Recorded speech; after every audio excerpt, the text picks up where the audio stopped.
আসসালামু আলাইকুম, আমি ডক্টর রাকিব। তো আজকে আমরা আলোচনা করব আর্টিকেরিয়া নিয়ে। তাহলে এই আর্টিকেরিয়া আমাদের বাস্তব জীবনে খুবই কমন একটা ডিজিজ, তাই এটা আমাদেরকে খুব ভালোভাবে জানতে হবে। তাহলে প্রথম জেনে নিই আর্টিকেরিয়া কি। হচ্ছে লোকালাইজ ডার্মাল ইডিমা। কেন হচ্ছে?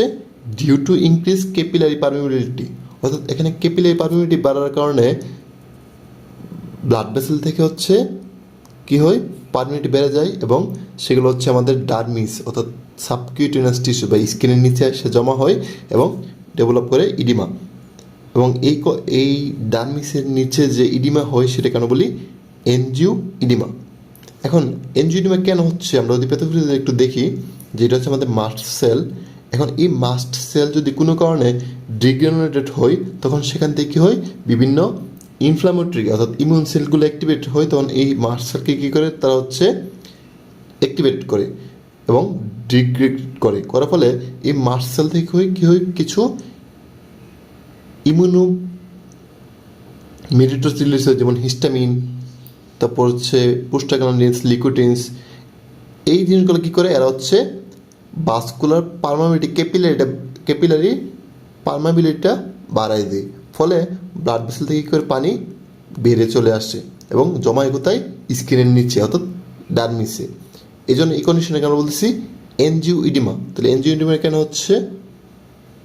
Due to increase capillary permeability. তাহলে ক্লিনিক্যাল ফিচার যদি আমরা দেখি তাহলে কী বলবো, angioedema of the lips, face, tongue, throat. তাহলে আমরা দেখতে পাচ্ছি ছবিতে যে এরকম কী হচ্ছে, ইডিমা হয়ে যাচ্ছে, ফুলে ফুলে যাচ্ছে।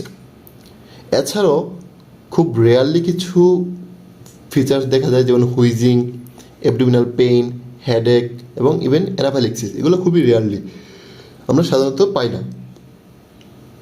তাহলে এবার যদি আমরা দেখি কিছু প্রিসিপিটেটিং ফ্যাক্টর, কিছু ড্রাগস আছে যারা কী করে এই আর্টিকেরিয়াকে অ্যাগ্রাভেট করে। এগুলো কি? Aspirin, NSAID, morphine, codeine, benzoic acid. এরা কী করে, এরা এই যে মাস্ট সেল, এই মাস্ট সেল কী করে অ্যাক্টিভেট করে দেয় এবং মাস্ট সেল কী করে এই হিস্টামিন এবং আদার্স মেডিয়েটরসগুলো রিলিজ করে পারমিবিলিটি বাড়ায় দেয়। এই জন্য এই ড্রাগগুলোকে আমরা বলি প্রিসিপিটেটিং ফ্যাক্টর।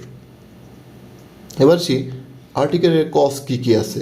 একটা অটো ইমিউন, অর্থাৎ অটো অ্যান্টিবডি ক্রস লিঙ্ক করে কি মাস্ট সেলের আইজি রিসেপ্টরের সাথে এবং মাস্ট সেলকে কী করে, তারা অ্যাক্টিভেট করে দেয়।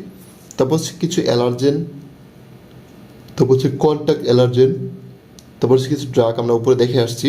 তো ফিজিক্যাল স্টিমুলেন্ট, যেমন হিট, গরম লাগলে, ঠান্ডা লাগলে বা প্রেশার পড়লে, সান, সূর্যের হতে গেলে, সুইট বেশি ঘামলে বা পানি শূন্যতা হলে, তারপর কিছু ইনফেকশন, তারপর আর কিছু, যেহেতু এটা অটোইমিউন ডিজিজ আমরা জানি, অটোইমিউন ডিজিজগুলো কী থাকে, আদার্স অটোইমিউন ডিজিজগুলোর সাথে কানেক্টেড থাকে, যেমন এসএলই, তারপর প্রেগনেন্সি, থাইরয়েড ডিজিজ এবং কিছু ইডিওপ্যাথিক কজে কী হয়, আর্টিকেরিয়া হতে পারে। এবং এই আর্টিকেরিয়াতে ভাস্কুলাইটিস হয় কখন, যখন হেপাটাইটিস বি দ্বারা এফেক্টেড হয় বা এসিলি থাকে বা ইডিওপ্যাথিক কারণে। কী ইনভেস্টিগেশন করবো? ইউজুয়ালি আমরা আর্টিকেরিয়াটা ক্লিনিক্যাল ইনভেস্টিগেশন, অর্থাৎ আমরা অ্যাকিউট কন্ডিশনে সব বলে কী থাকবো, আমরা সব কিছু নেগেটিভ থাকবে। তাছাড়া আমরা সিবিসি করলে আমরা ইউসিনিয়াপোলেফাই যদি প্যারাসাইটিক ইনফেকশন বা ড্রাগের কারণে হয়। তারপর ইএসআর করলে আমরা ভাস্কুলাইটিসের ক্ষেত্রে কী পাবো, ইএসআরটা বেশি পাবো। তারপর আমরা কী করতে পারি, ইউরিয়া ইলেকট্রোলাইট, তারপর thyroid test, liver function test. কারণ আমরা কি দেখছিলাম যে থাইরয়েড ডিজিজের সাথে এবং হেপাটাইটিস সাথে রিলেটেড, এই জন্য আমরা কী করবো, লিভার ফাংশন টেস্ট করবো এবং থাইরয়েড ফাংশন টেস্ট করবো। তারপর টোটাল আইজিই করবো। তারপর অ্যান্টিবডি টেস্ট করবো, কোনটা স্পেশালি অ্যান্টিনিউক্লিয়ার অ্যান্টিবডি, কারণ আমরা জানি আর্টিকেল এসিলির সাথে রিলেটেড, এই জন্য আমরা কী করি, অ্যান্টিনিউক্লিয়ার ফ্যাক্টর বা অ্যান্টিবডি টেস্ট করে থাকি। তারপর কমপ্লিমেন্ট C3, C4 লেভেল দেখি। তারপরে কিছু ইনফেকশন স্ক্রিনিং করি, যেমন হেপাটাইটিস স্ক্রিনিং এবং HIV এগুলো করতে পারি। তারপর স্কিন বায়োপসি করি। তারপর কিছু চ্যালেঞ্জ টেস্ট করি। তো এখান থেকে আমরা জাস্ট কয়েকটা জিনিস মনে রাখবো, মেনলি ক্লিনিক্যাল ডায়াগনোসিস।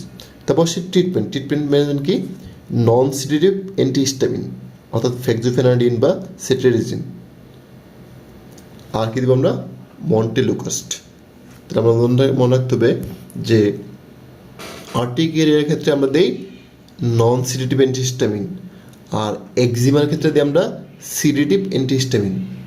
এই জিনিসটা আমাদের মনে রাখতে হবে। তাহলে এই ছিল আমাদের আর্টিকেরিয়া নিয়ে আলোচনা। আশা করি সবাই বুঝতে পেরেছেন। সবাইকে অনেক ধন্যবাদ। আসসালামু আলাইকুম।